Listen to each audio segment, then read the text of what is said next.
Jadi berita-berita hoax itu adalah berita yang seringkali memainkan emosi kita gitu. Dibawa terlalu senang, dibawa terlalu sedih, itu biasanya ya. Kenapa dia bernama smartphone atau telepon pintar? Setidaknya itu adalah untuk kita juga bisa ikut pintar untuk menggunakan itu. Misalnya, oke, saya marah dengan berita ini. Oke, saya kecewa dengan berita ini. Itu membuat logika kita di sisi otak kita yang bertugas untuk mengirimkan sinyal logis, dia akan kembali bekerja. Benar. Kampanye itu juga akan sangat mempengaruhi. Jangan sampai beberapa tahun yang lalu sudah sempat kejadian kan, yang diberitakan santai-santai saja di sana, sementara keluarga berantakan gitu. Kita tidak mudah ya untuk bisa tiba-tiba, ayo jangan berbuat nyebarin hoax, itu tidak mudah seperti itu, karena bagaimanapun juga bisa jadi itu satu hobinya dia, itu talentanya dia.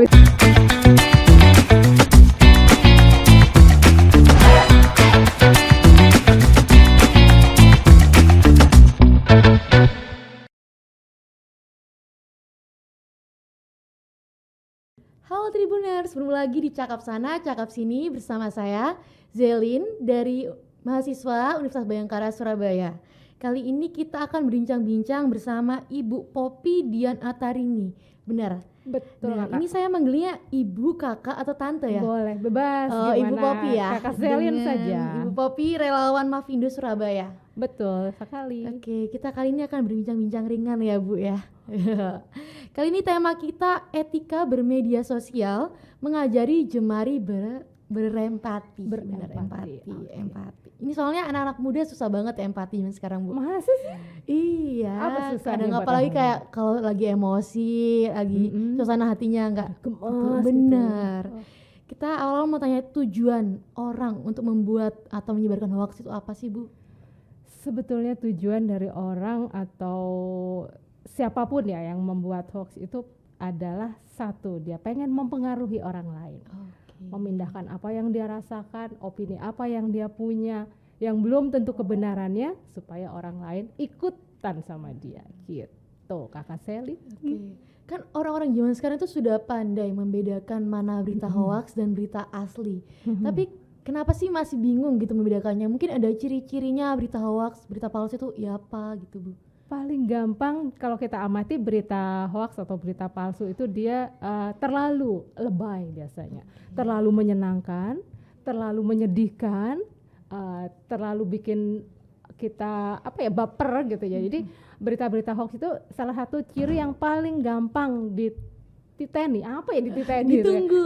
Iya. Dititeni itu ditandain gitu kan ya. Gitu. Ditandain itu adalah dia itu sesuatu yang berlebihan. Jadi membuat kita terlalu senang. Selamat, Anda berhasil mendapatkan hadiah senilai 200 juta.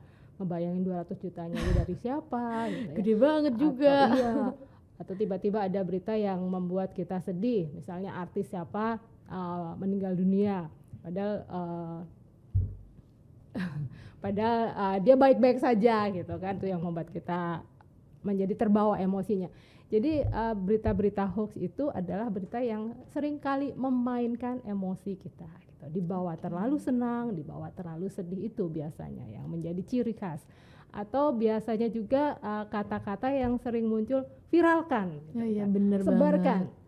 Anda orang ke 3.475 yang akan menyebarkan, kalau tidak Anda akan mendapatkan musibah 7 turunan, 7 tanjakan, dan 7 tikungan, misal seperti itu gitu. Biasanya kan orang-orang males seperti juga ya kadang baca itu. Betul. Salah satu penyebabnya ya Bu ya. Orang baca aja udah ditakut-takutin. Iya, ditakut-takutin, malas baca, langsung nge-share upload nggak benar kan. Itu yang sebetulnya Itu sering kejadian sih. karena tidak membaca dengan tuntas.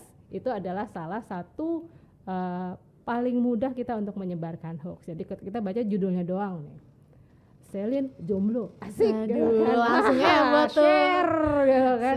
Padahal nggak tahu aslinya ya Bu ya, belum Padahal dicek. dalam dari ketika klik bener. berita Selin jomblo itu, di situ ada prestasinya Selin apa aja, kemudian ada jualan panci juga di situ, kadang-kadang seperti itu. Jadi biasakan untuk membaca dengan tuntas, itu saya. Kalau solusi buat orang yang males baca, males cari sumber infonya, itu gimana caranya biar untuk ngecek itu berita asli atau palsu, gimana sih Bu? Jual gadgetnya. Susah Bu jawabannya langsung jual gadget. Dia mah percuma kan, kadang kita menggunakan smartphone, menggunakan gawai, menggunakan gadget. Kenapa dia bernama smartphone atau telepon pintar? Setidaknya itu adalah untuk kita juga bisa ikut pintar untuk menggunakan itu. Bagaimana kita mencek apa berita apa yang kita terima, tidak sekedar langsung mempercayai, kemudian juga kita mau mencari tahu ini berita benar atau tidak, seperti itu. Jadi jangan, kalau kita punya handphone yang pintar atau gadget atau gawai yang keluaran terbaru, yang canggih, yang segala macam, bahkan kadang berapa jumlah pori-pori kita aja kebaca gitu kan. Kebaca ya. Itu Banget. ya jangan dipakai aja gitu, sayang aja kayak gitu. Kalau misalnya apa sih yang harus kita lakukan kalau kita tahu ada berita hoax yang udah menyebar? Contohnya kayak kasus Kanjuruhan kemarin kan ada berita yang nyebarin penjual dawet, padahal itu kan nggak tahu asli atau enggak, tapi karena ada sisi yang mendukung dan sisi yang tidak suka, itu langsung nge-share, padahal aslinya itu kan tidak ada Bu. Itu gimana cara kita menanggapin? Betul. Kalau kita sekali lagi berita-berita hoax atau berita-berita bohong ini yang dimainkan adalah emosi, yang dimainkan adalah perasaan. Begitu kita terima berita hoax, satu hal yang paling gampang kita lakukan adalah berdiam diri. Diam diri, nggak memberi tanggapan dong? Nggak usah, cuekin aja gitu. Berarti ini beritanya nge-stuck dong, tidak berkembang. Diamin aja dulu. Terus kemudian kita mencoba menanyakan pada diri kita, benar nggak sih ini berita? Gitu. Berarti tergantung dengan suasana hati kita lagi, atau bagaimana tuh? Betul. Jadi ketika lagi suasana lagi up and down, jangan sampai kemakan berita-berita seperti itu, udah langsung di-hap aja sama si berita hoaxnya. Jadi kita tandain sama diri kita, senang nggak sih kita dengan berita itu, sedih nggak sih, happy nggak dengan berita itu. Karena ketika kita menerima berita yang mempengaruhi perasaan, itu ada akal sehat yang terblok biasanya, ada logika yang terblok. Bener banget. Kita tiba-tiba langsung mempercaya berita itu tanpa tidak mau lagi untuk berusaha mencari tahu lagi sumber-sumbernya, ini benar atau tidak. Nah, ketika kita berusaha sudah menandai apa yang kita rasakan, itu dengan dikatakan ya, misalnya, oke, saya marah dengan berita ini, oke, saya kecewa dengan berita ini. Itu membuat logika kita di sisi otak kita yang bertugas untuk mengirimkan sinyal logis, dia akan kembali bekerja. Benar banget. Begitu paling jadi tidak. tergantung suasana hati lagi. Betul, suasana solusinya hati. Kalau lagi gak enak hati, udah nggak usah buka sosmed gitu. Betul. Nggak usah cari-cari berita-berita juga perlu itu. Bu Popi sendiri pernah nggak sih nemuin berita hoax yang hampir Bu Popi percaya gitu? Kalau menemui beberapa kali pernah, tapi kalau untuk mempercayai, kayaknya saya masih belum sampai sebegitunya percaya, biasanya gitu kan. Soalnya sudah berpengalaman mungkin Bu. Bukan berpengalaman juga, karena tidak ada yang terlalu membuat senang, tidak sedih juga tidak. Berarti netral, kayaknya tidak berpihak kemana-mana ya.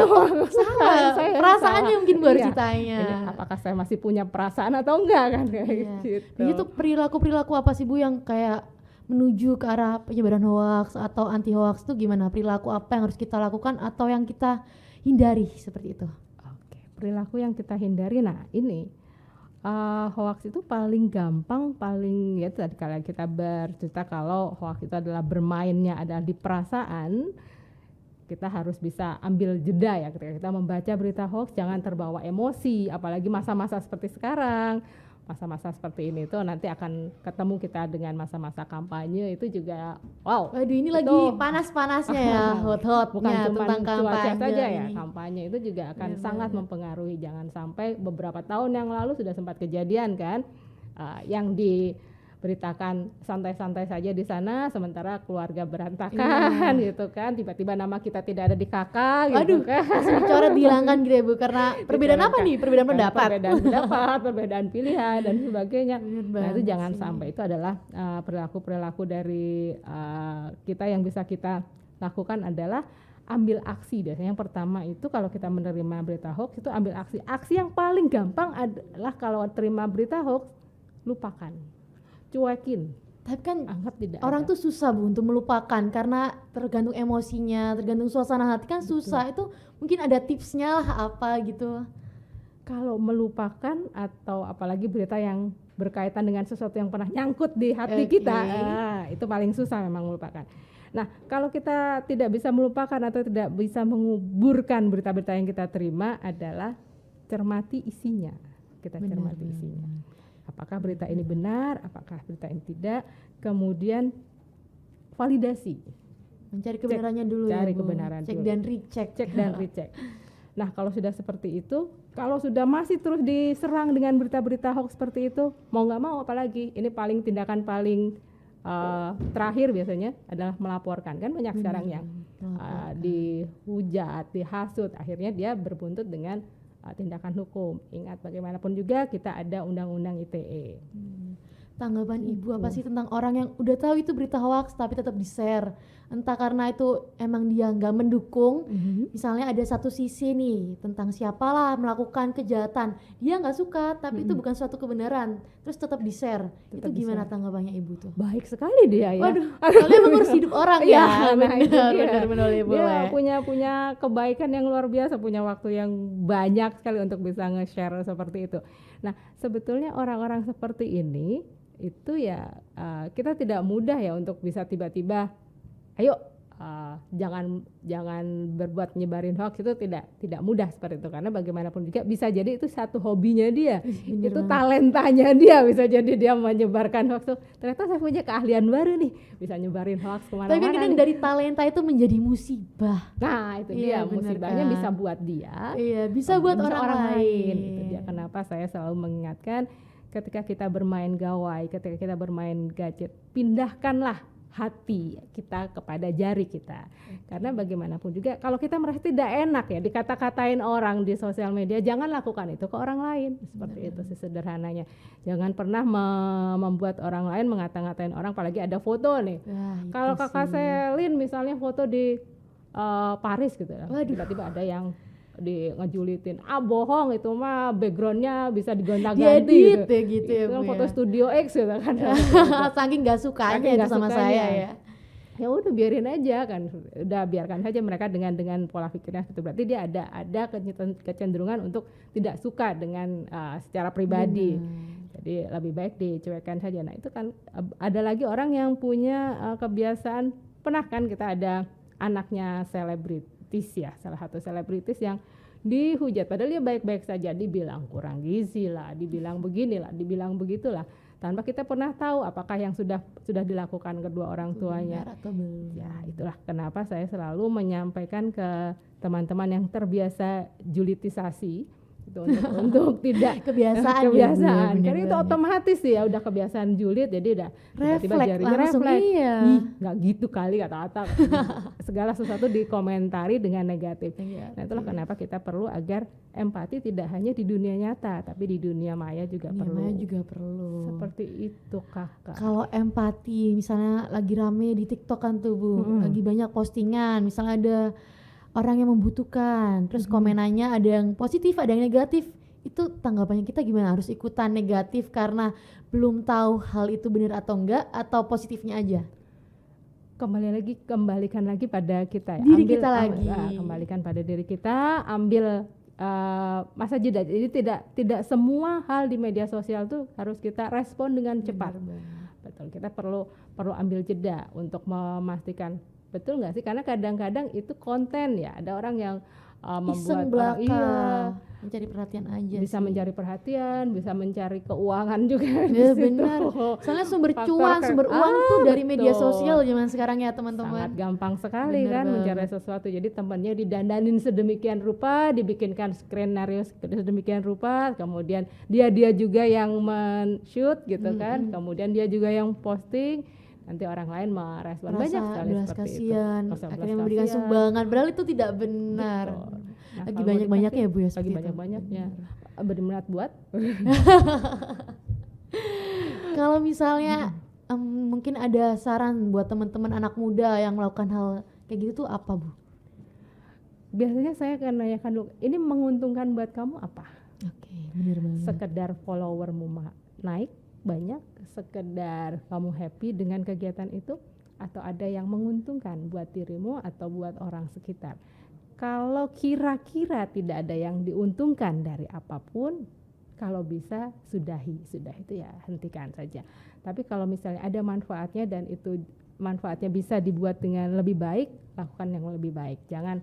Jangan menggunakan, entah kenapa ya, saya tidak begitu suka sama konten yang memamerkan kesedihan gitu, entah itu kesedihan, entah itu kemiskinan, entah itu kemalangan orang lain, atau ya itulah mungkin apakah saya yang bermasalah gitu kan. Tapi karena konten itu menarik, banyak, itu empati kita secara tidak langsung Betul, itu merasa paling emosional cepat kita, sekali bener menaikkan banget. emosi. Itulah kenapa saya bilang media sosial ini jagoannya memainkan emosi gitu kan. Kalau kita sedang tidak dalam baik-baik saja, langsung puasa terpengaruh, digital. iya bener banget, Saya terbawa sering, arus langsung. apalagi baru putus Waduh. dari inilah, tiba-tiba di jalan ngeliat gebetan jalan sama orang langsung lain, emosionalnya menggebu-gebu, tidak karu-karuan. rasanya itu Rasanya pengen jari tuh hujatan pengen ketik semua, apa aja tanpa gitu. empati, tanpa mikir, langsung tersalurkan. Nah itu kalau orang yang kita sangkutkan tidak apa-apa ya mungkin aman-aman saja. Tidak Tapi masalah. ketika orang tersebut tidak terima dengan apa yang kita lakukan, itu bisa keusilan kita ke emosi kita yang lari ke sana lari ke sini, itu bisa berakibat di ranah hukum. Nah itu yang paling tidak kita suka. Itu lagi banyak-banyaknya masalah seperti itu ya Bu Betul. ya, komen-komenan terus jadi masalah ke ranah hukum. Nah, ini paling gampang nggak yang ngajakin ke ranah hukum gitu. Iya paling gampang, Paling soalnya juga gampang. lebih heboh ya Bu ya, Mm-mm. lebih heboh banget. Dan paling enak kan ngomongin sisi negatif orang daripada sisi positif orang. Itu Itu paling pernah ketemu nggak di dunia nyata Bu Popi dengan orang seperti itu? pernah. Waduh, cerita dong Bu, gimana tuh? Jangan bobo ya. Jadi begini. Oke, kadang saya berpikiran biasanya tidak semua orang di dunia mayanya itu dia julid, di dunia mayanya dia sadis, tapi di dunia nyatanya dia sebenarnya baik-baik saja. Ada yang kebalikannya. Ada yang di dunia maya dia baik-baik saja, di dunia nyatanya dia yang luar biasa. Nah itu karena kita kenal.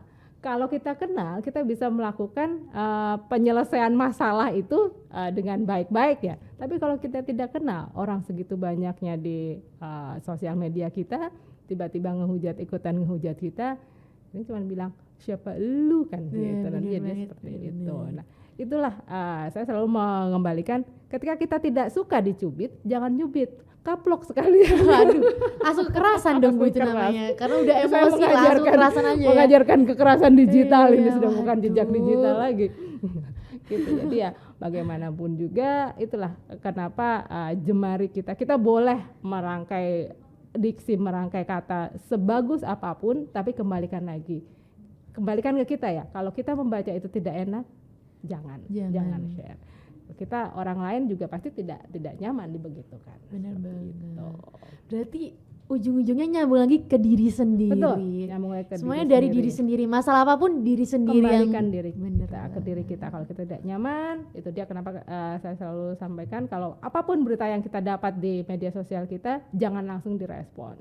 Kita tidak harus merespon segala sesuatu simsalabim. Kita bukan Pak Tarno, saudara-saudara. Kita bukan simsalabim prok jadi apa gitu kan. Tapi ya selesaikan secara baik-baik, baca dulu, cari dulu kebenarannya. Cari dulu kebenarannya. Kalau di WA itu kan paling banyak tuh, paling sering itu. Paling gampang juga menyebarnya itu berita-berita hoax itu. Paling cepat, belum lagi kita cuman baca sekilas, nggak ngecek lagi. Ya kita cuman punya pakai prinsip kalau di WA itu ada ABC ya. ABC itu amati isinya, kemudian biasakan untuk membaca sampai selesai. C-nya adalah cek sumbernya. Amati, baca sampai selesai, cek Oke, sumbernya. amati, baca dan cek. Itu yang cara penting. paling gampang Paling dan gampang. lebih mudah diingat ya. Betul. Amati, baca dan cek. Ingat tuh teman-teman, amati, baca dan cek. A, B, C, mau ditambahin kalau D-nya satu lagi, dah lah gitu lah. Udah pasrah tuh, langsung tutup aja, nggak usah dibaca-baca gitu. Udah nggak usah Udah dibaca-baca. pusing kepala, makin dibaca-baca, makin nggak tahu kebenarannya. Makin terus udah nggak tahu kebenaran disebar iseng Aduh, gitu kan. tambah-tambah. Itu seru. Nah, kalau penyebaran seperti itu memang paling gampang di jari. Sekali lagi makanya kenapa jari kita perlu diedukasi. Jadi yang diedukasi itu Jari kita sendiri, jari kita yang perlu iya. diedukasi gitu. Nah, sebelum kita mengeduket orang, jari kita ini perlu latihan dulu. Enak nggak sih kalau kita ada begitu kan? Itu yang saya selalu tekankan. Kembalikan ke kita, enak atau enggak. Begitu pula di media sosial. Biasakan membaca tuntas, amati dulu apa yang kita baca, kemudian cek sumbernya. Banyak sih kalau mau ngecek sumber. Kalau ngecek bisa. sumber tuh dari mana mungkin Bu Poppy bisa ngasih tahu Tribuners ini? Wah, banyak ya. Kalau Mavindo sendiri kita punya WhatsApp Kalimasada namanya. Itu bisa ada nomornya sih, mudah-mudahan saya ingat ya nomornya. Bisa Nanti dikasih nomor tahu saya yang saya teman-teman sebutkan Tribuners kan ini. repot saya. Oke, kalau di Kalimasada Mavindo itu di 0859 21600 500. Kemudian ada juga Kominfo juga punya, kalau nggak salah punya deh, kalau nggak salah Kalau nggak lagi. salah, ini yang bener yang mana nih Bu? Punya Kominfo, nggak? Kominfo punya. Oke. Kemudian Mavindo itu juga ada turnbackhawk.id, itu juga bisa dicek di situ. Kemudian beberapa media juga punya dan biasanya yang tampilannya kalau berita itu sudah cek faktanya dan sebagainya, biasanya di badan berita itu ada tulisan hoaxnya. Bener banget. Sekali lagi, jangan malas untuk mengecek. Jangan malas untuk membaca ya teman-teman Tribuners. Jangan malas untuk baca, jangan malas untuk mengecek juga. Nomornya juga jangan lupa dicatat, diingat. Tadi ada websitenya juga ya Bu ya? Websitenya juga ada, Iya, turnbackhawks.id. Gampang banget, udah barunya gadget kan, tinggal dibuka aja. Dibuka aja. Di situ bisa dicari mana berita-berita yang benar, mana berita-berita yang tidak benar. Sekali kalau tidak yakin jangan disebarkan. Bener banget. Gak terasa kita udah di penghujung cakap sana cakap sini. Mungkin ada pesan-pesannya Bu Poppy untuk teman-teman Tribuners? Pesan apa ya? Pesan yang lebih gampang diingat lah. ABC itu tadi. Setiap kita benar. menerima berita apapun di WhatsApp, di media sosial atau apapun yang kita punya, karena banyak sekali ya media sosial kita, biasakan mengamati isinya. Amati dulu isinya. Confirm ke diri kita, iya nggak sih berita ini, apalagi kalau misalnya berita-berita yang terlalu bikin kita happy, terlalu bikin kita sedih, itu kita confirm dulu ke diri kita. Jangan cepat merespon apapun, ambil jeda supaya kita tahu, kemudian menandai ke diri kita, menamai perasaan kita supaya kita bisa berpikir jernih. Nah, berpikir jernih itulah yang membuat kita bisa mencek kebenaran. Ini benar atau hoax. Seperti Bagus banget caranya, lebih gampang diingat ya, ABC. ABC, amati, baca sampai tuntas, cek kebenaran. Amati, baca, cek. Terima kasih Bu Poppy. Sama-sama Kakak Zelin. Sampai jumpa.